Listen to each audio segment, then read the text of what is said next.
Times table, like the 5 times table, and we write it out.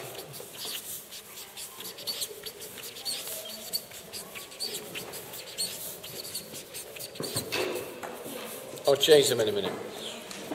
What we know is 2 times 5 is 10, 3 times 5 is 15. The children learn that all the numbers in the 5 times table always end in a 5 or a 0. So when we give them a problem like this,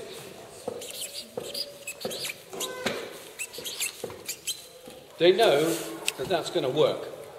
We know that there are going to be enough groups of 5. There will be no remainders. Because that number ends in a 5, it's in the 5 times table. They also know this, which is a very large number, if you like. 2,130 divided by 5. That is also in the 5 times table, because the rule is all the numbers in the 5 times table end in a 5 or a 0.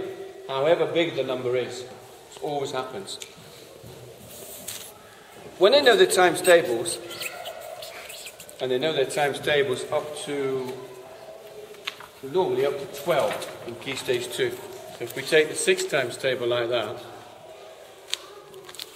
and we expect the children to know all of that, and we can provide with you this, a smaller one of this, as many times as you want. And the children can go home, they can copy them out again and again and again and again and again. They can go up the stairs if there's stairs in the home that they live in. 1 times 5 is 5, 2 times 5 is 10, and they can do it all the way back down again. Because when they know this, it's very easy for them to know something like this. 24 divided by 6 equals 4. Because they know this. It's really easy to see. They also know that 24 divided by 4 equals 6. Just from knowing that. Because you go this way for multiplication, you come back this way for division. It's about, we call it the inverse. So the inverse of multiplication is division, and the inverse of division is multiplication. So when they know their times tables, they can do anything up to 12 times the number. So for example, if we take another times table, like which is a tricky times table.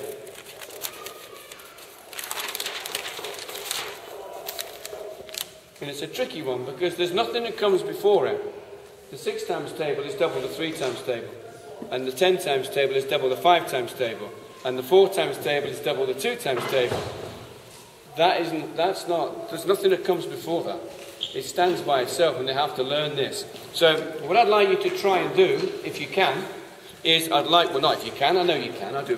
What I want you to do is, if you can take 5 times 7, what I'm going to do is, I know that then 35 divided by 7 equals 5, and 35 divided by 5 equals 7. Can you try now and take any of these at all and make them into 2 division problems from that there now?